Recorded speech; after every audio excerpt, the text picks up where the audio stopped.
Em nome do Pai, e do Filho, e do Espírito Santo. Amém. Caríssimos irmãos e irmãs, nesta liturgia do 26º domingo do tempo comum, o Evangelho nos sugere tratar os seguintes temas. Primeiro, o exorcista desconhecido. Segundo, as ocasiões de pecado. E, por fim, a perda da alma. Com relação ao exorcista desconhecido, devemos aprender a reconhecer os dons alheios. Ninguém pode acreditar ser dono exclusivo do nome de Cristo. Deus não está ligado exclusivamente a ninguém. Ele mesmo se encarrega de autorizar e desaprovar quem quiser usar o seu nome. Temos um exemplo disso no livro dos Atos dos Apóstolos, quando alguns exorcistas judeus queriam expulsar alguns demônios usando o nome de Jesus. Diz o texto: alguns judeus exorcistas que percorriam vários lugares inventaram invocar o nome de Jesus sobre os que se achavam possessos dos espíritos malignos, com as palavras: esconjuro-vos por Jesus, a quem Paulo prega. Assim procediam os 7 filhos de um judeu chamado Cefas, sumo sacerdote. Mas o espírito maligno replicou-lhes: conheço Jesus e sei quem é Paulo, mas vós quem sois?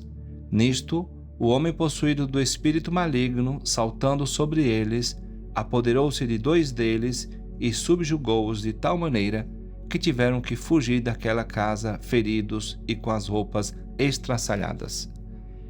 Isto deveria fazer-nos tender para a verdadeira humildade. Não somos nós que dizemos a Deus como, a quem ou em que medida partilhar os seus dons.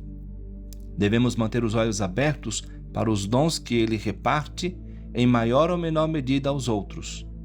A tendência natural que nasce do apetite desordenado da nossa própria excelência faz-nos ver como estranhos todos aqueles que não pensam igual a nós, ou seja, em temas que não afetam a fé nem a moral. Como dizia o padre Castellani numa fábula sua: a ovelha e o carneiro olharam para o cão pastor. A ovelha disse: que cara legal. Ele é um cara estranho, disse o carneiro. O que significa ser estranho? Ela perguntou. Ser estranho é não ser como eu, disse o carneiro. A humildade é, antes de tudo, uma virtude pessoal. Faz-nos considerar-nos inferiores aos outros, ou pelo menos dentro dos nossos justos limites, reconhecendo os dons dos outros. Mas é também uma virtude social. Deve fazer o mesmo com grupos e nações. Às vezes, você se considera humilde porque sabe que é pequeno como indivíduo, mas tem orgulho de acreditar que pertence a um grupo melhor ou a um estado, região ou país melhores. É assim que começam as disputas entre países e o ódio étnico.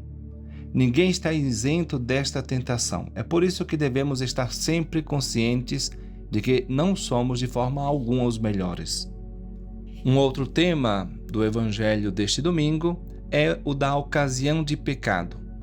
Ocasião de pecado é algo externo ao homem, uma coisa, uma pessoa, um fato, que o coloca em perigo de pecar.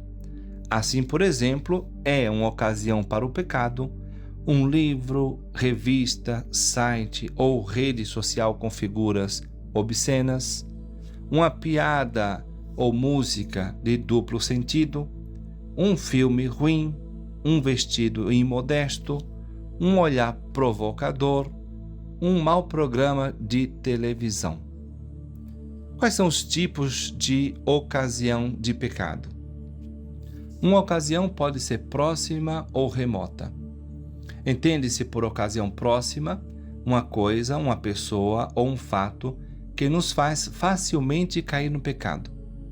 Por exemplo, uma criança sabe que indo à casa de um amigo sempre ouve e participa de conversas obscenas.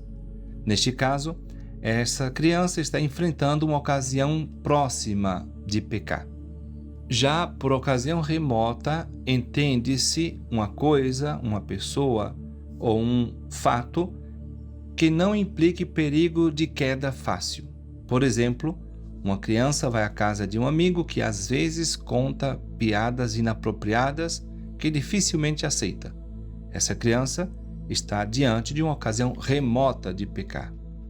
Como deve ser o nosso comportamento diante destas ocasiões de pecado? O homem é estritamente obrigado a evitar todas as ocasiões próximas de pecado. Ao confessar, você deve estar disposto a abandonar essas ocasiões, caso contrário, não se confessará bem. A Sagrada Escritura nos diz: quem ama o perigo, nele cairá. Aquele que, em matéria grave, se expõe voluntariamente a uma ocasião próxima de pecado, comete um pecado mortal. Ou seja, aquele que, dizendo, sei que tal lugar é perigoso, sei que isso me fará pecar, mesmo assim o faz, então peca. Quais são os meios positivos para evitar o pecado? Os meios positivos de não pecar contra o sexto e o nono mandamentos, por exemplo, podem ser naturais e sobrenaturais. Meios naturais: mortificação e vigilância. Mortificação e vigilância dos sentidos, especialmente dos sentidos da visão e do tato. Desde a infância, devemos nos acostumar a sermos vigilantes e mortificados. Os ouvidos são as janelas pelas quais o pecado entra na alma. E um corpo não mortificado facilmente se entrega ao pecado. Você demonstrará na vida que realmente é uma pessoa e não um brinquedo de suas paixões se souber mortificar os ouvidos e dizer não para o seu corpo. Para isso, você deve se exercitar, privando-se inclusive de certas coisas lícitas, porém desnecessárias. Por exemplo, privar-se de alguns doces, de assistir algum filme, etc. Outro meio para não pecar é saber fazer boas leituras. É preciso ocupar a inteligência com leituras saudáveis de acordo com a idade de cada um. Essas leituras podem ser espirituais ou descontraídas. Entre as espirituais, a vida de Jesus, nosso amigo e modelo, deve ocupar um lugar de preferência. E entre aquelas de entretenimento, devemos escolher as que deixam algum ensinamento útil. Outra forma de evitar esse tipo de pecado é fazer um trabalho proporcional à idade e ao sexo de cada um, principalmente durante o período das férias. Por exemplo, cuidar do jardim, pintar, varrer, bordar, ajudar os pais nas tarefas de casa. Outro meio que pode ajudar é o entretenimento saudável e passeios na hora certa, que mantém o corpo e o espírito saudáveis e em harmonia. Essas diversões e passeios também devem ser adequados à idade e ao sexo de cada um. Aproveite para desfrutar e se divertir ao ar livre. Estes foram os meios naturais para evitar pecados contra o sexto e o nono mandamentos. Agora vamos ver os meios sobrenaturais.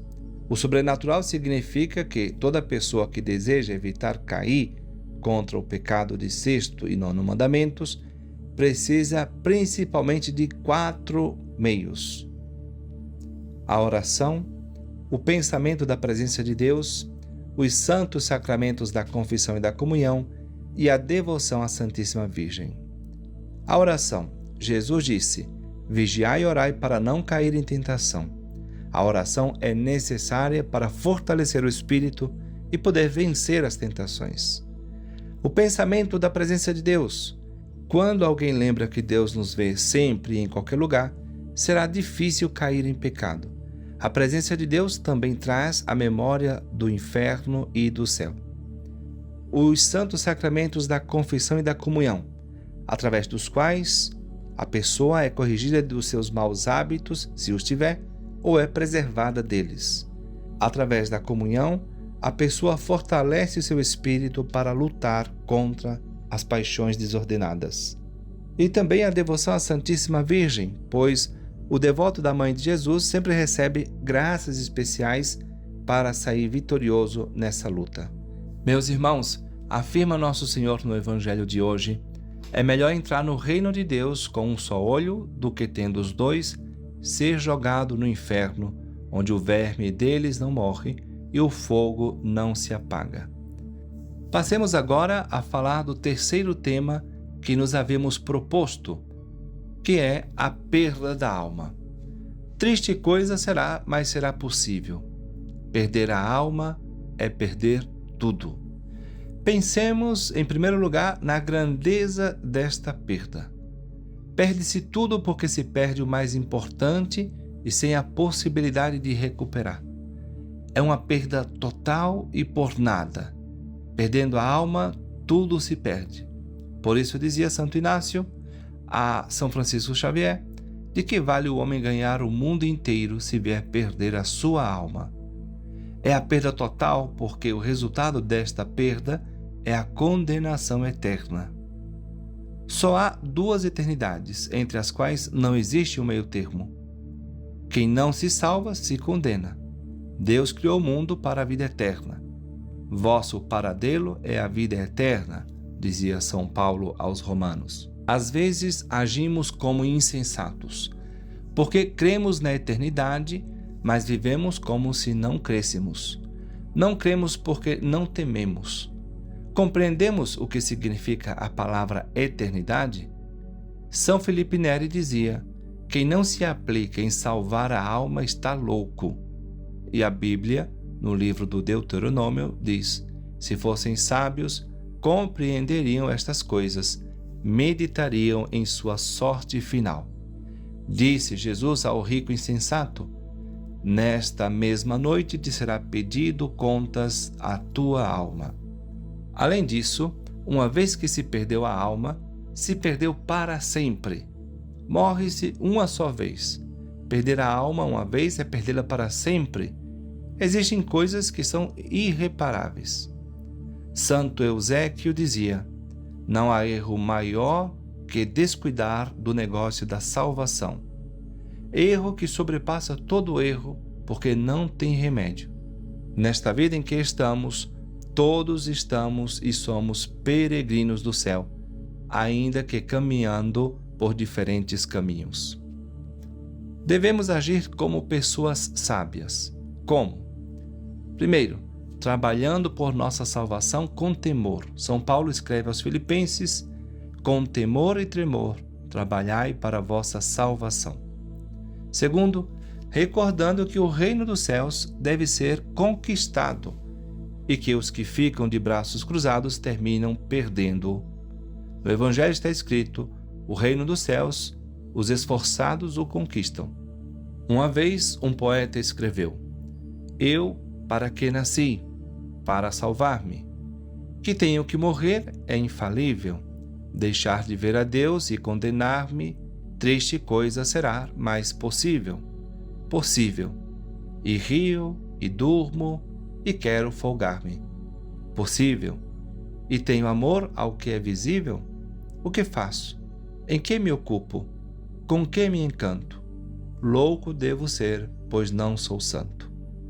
Que Nossa Senhora, nossa Mãe Santíssima, nos conceda a graça de viver plenamente os ensinamentos de Jesus. Assim seja. Amém.